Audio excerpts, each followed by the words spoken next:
All right. Hello, everyone. We are starting our school book, Ways to Make Sunshine by Renee Watson. My job is to read the first chapter for us, and I am very excited to do so. There's a dedication here in the beginning of the book for my goddaughter, Ryan Hart. You are my sunshine. The first chapter is called The Girl Who Could Be King.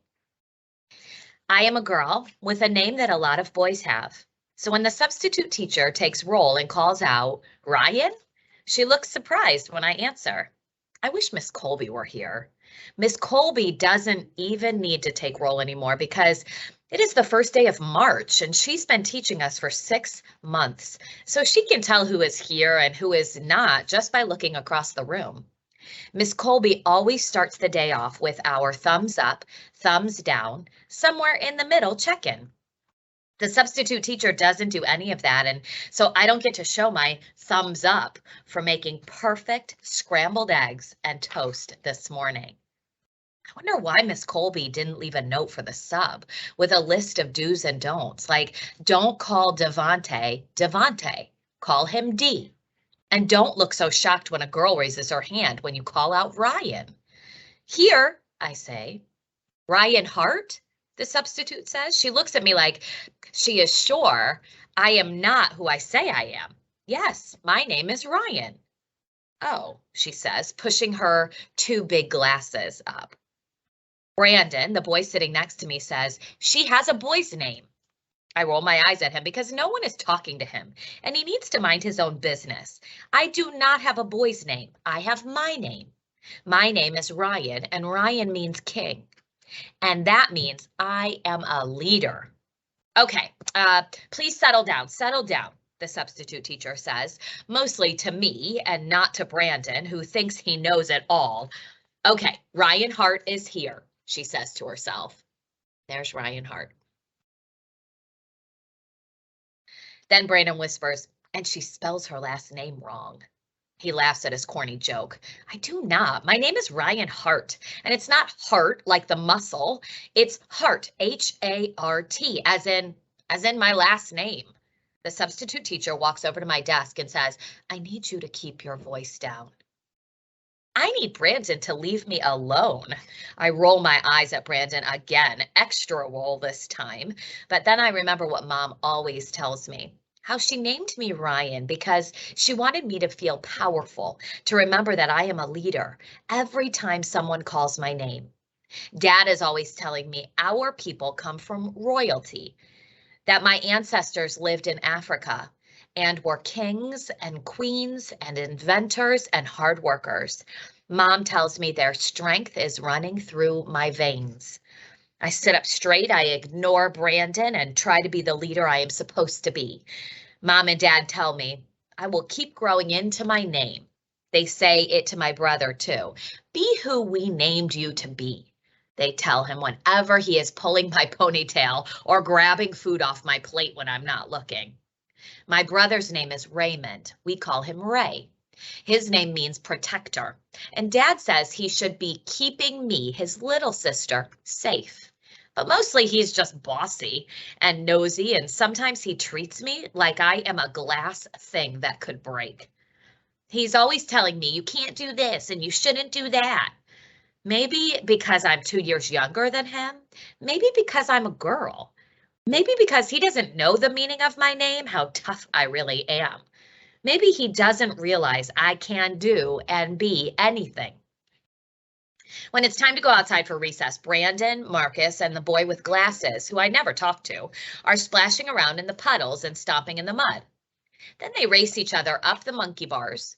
I walk over to join in on the climbing, but before I can get there, the substitute teacher says to me, why don't you go over there, sweetheart, and points to the swings and slide. I'd rather stay here pretending to climb a mountain, so I say, no, thank you, and keep walking to the monkey bars. The substitute teacher follows me, and that's when I realized that it wasn't a suggestion or a question, it was a demand. I really think it'll be safer if you stay off of the monkey bars. Besides, you and Brandon might need a break from each other. I'll stay out of Brandon's way, I say, and I don't think it's dangerous. I play on them all the time. I bet I can even climb faster than those boys. Just then, Brandon shouts out, "You can't beat me," and he jumps down, showing off. "I bet you a pack of green apple Jolly Ranchers that you can't beat me. Let's race." Race? Yeah, last one to the pole has to buy the winner candy. He points to the tetherball pole across the playground. I think about it. There's a small crowd forming, and now I feel like I have to say yes. Like I have to prove to the substitute teacher that I can play whatever I want with whoever I want. I don't like Jolly Ranchers, I tell Brandon. When I win, you have to buy me a Twix. I look over at Kiki, one of my best friends. She smiles and gives us our countdown. On your mark, get set, go! I hear our friends all cheering, but mostly I hear the sound of my breath, huffing and puffing, in and out, in and out. My feet slap the pavement and I run as fast as I can. Brandon is beating me, but not by much. I move my arms through the air, forcing myself to go faster. I catch up and then, just like I knew I could, I start running faster than Brandon. By a lot. I'm winning. I am winning. The pole is close, and if I stretch my arm out far enough, I'll reach it. I run a few more steps, and then when I go to put my right foot down, something happens. My right foot doesn't touch the pavement the way a running foot usually touches the pavement. Instead, it stumbles and hiccups its way to the cold ground. I have fallen. Blood is trickling out of my knee, and there's a stinging and pounding feeling all through my leg. Instead of stopping the race and seeing if I'm okay, Brandon runs right past me, tags the pole and says, "Yes, beat you. You owe me a pack of Jolly Ranchers." "No fair," Kiki yells. "She was at the pole first. It's not her fault. Her shoe was untied." I didn't even realize that's what happened. My shoe is untied. I tripped over my shoelace. "Don't be a sore loser," Brandon says. "He's right," I tell Kiki. I never touched the pole. Dad picks us up from school, and the first thing he asks me is, "What happened to your jeans?" He looks at the hole and then back at me. "It's a long story," I tell him. He doesn't press me, but I'm sure Mom will. On the way home, I ask if we can stop at the corner store. When Dad says yes, I ask Ray, "Do you have $2? He answers, "Why?" And this means he has $2. He's just not sure if he wants to give it to me. I hold my hand out. "I'll pay you back."